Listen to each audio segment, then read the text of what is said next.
Hi, I'm Jennifer, an amateur athlete with an ileostomy, and this is episode 8, a bonus episode to end my surgery to 5k series. If you haven't seen episodes 1 to 7, then you might want to go back and watch them first to follow my journey so far. So this is a bonus episode today. I completed my last run of the Couch to 5k plan on Wednesday, and it's now Saturday the 9th of May, which puts me at 22 weeks and 1 day post-op today. So the NHS Couch to 5k plan is obviously called Couch to 5k, but the app actually works based on times rather than distances, so it's technically Couch to 30 minutes. And actually I hit 5k during my running blocks a couple of weeks before the plan ended, so for me it was more of a Couch to 30 minutes. So anyway, I officially finished the plan with my 30 minutes on Wednesday. Then I took a couple of days off, and this morning I'm marking the end of my plan by going along to my local Parkrun to do an official 5k run.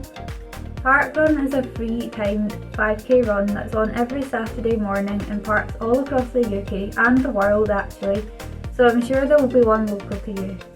Go on www.parkrun.com to find your local run and all the details. They'll have a great sense of community, they cater for all abilities, and they are a really great event.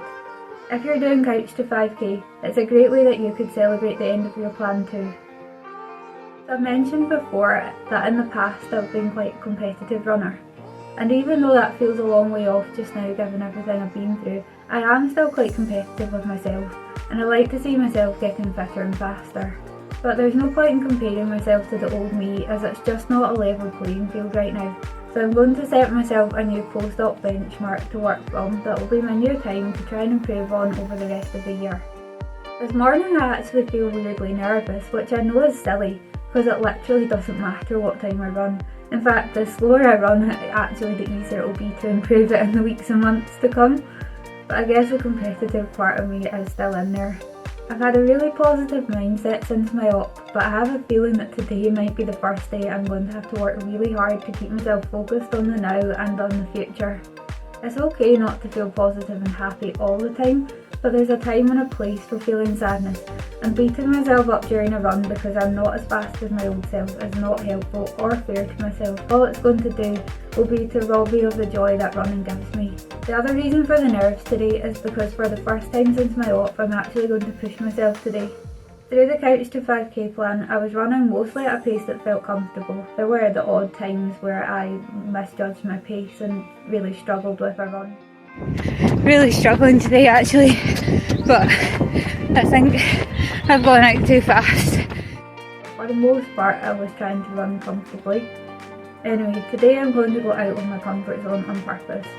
I've no idea what my new pace is at the moment, so I could very easily go off far too fast, which will make for a very painful run. But it's all part of the learning curve, learning my new pace, and also learning to trust my body again too. Anyway, I'm off to Parkrun now, and I'll catch up with you later to let you know how it goes. Wish me luck!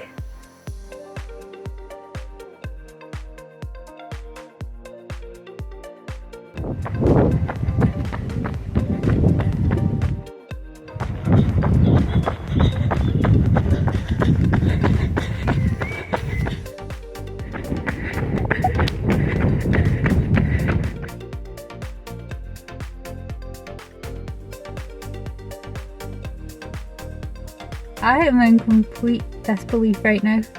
That was unbelievable. I have just ran my fastest 5k since 3 years ago, and my second fastest 5k in 7 years since before even my first surgery. I can't believe it. Honestly, I guess that goes to show how good a decision it was to have my colon removed, because it's amazing what not being in pain will do for you. I am genuinely absolutely stunned and so proud of myself right now. I mean, 22 weeks ago right now I was lying in the high dependency unit. 10 weeks ago right now I was preparing to put my shoes back on for the first time to run 8 by 60 seconds. And today I've just ran my fastest 5k in 3 years. Speechless, grateful, happy, wow. It was lovely to catch up with my friend there, a friend that I've ran with a couple of times through my Couch to 5k journey, And also my dad ran today and he did really well. My friend has been trying to get under 24 minutes for a long time, and today she absolutely smashed it. She got 22 minutes something. So really proud and pleased for her, and really proud of my dad. He has a lot of problems with his legs and he struggles with his confidence, and he did really well today. Finished in 1 second over 29 minutes, which I think he was a bit gutted about, that he wasn't 2 seconds faster, but I think he did really well and I'm proud of him too. What a great day. Unbelievable. I'm home and showered now, and I've had some time to reflect on my run today. I was actually speechless afterwards, and to be fair, I still am in disbelief. I've consciously chosen to not speak about the paces I've been running or the distances I've been hitting throughout my Couch to 5k series, because I don't think the comparison's helpful for anybody watching who's going through their own journey. But I want to stress that everybody is different, and if your return to fitness hasn't gone as smoothly as mine has, that's okay. I've been very lucky this time round. After my first open hemicolectomy in 2021, my return to running looked very different to this time. It was very stop-start and it was much more of a struggle, whereas this time I've been very lucky. Anyway, I am going to mention stats a bit today, because I think it's impossible for me to say just how well that run went without giving the context, and I also think it's okay to be proud of myself, but that doesn't mean that others can't be equally proud of themselves relative to their own situation. I also realise this might now make my pre-run nerves that I would be disappointed to be slower than before seem silly or even insincere, but honestly I am absolutely astounded at what my body was able to do today, and it was completely unexpected. So today there were 116 park runners at my local event, and I finished 8th and second female. I ran my fastest time in 3 years and my second fastest in 7 years, before all the illness that led up to my first stop 5 years ago. I'm genuinely absolutely astounded, delighted, exceptionally grateful for my stoma, which not only saved my life, but it's giving me the quality of life that I have today. So if you have a stoma, if you're considering surgery, or if you know someone with a stoma, I want you to know that life goes on, and that it doesn't need to stop you from being active or from living the life that you want to live. It might take time, patience, effort, and it certainly isn't always easy. Living with a stoma is definitely not without its challenges, but you can do it. With a bit of self-belief, you never know what you'll be able to do.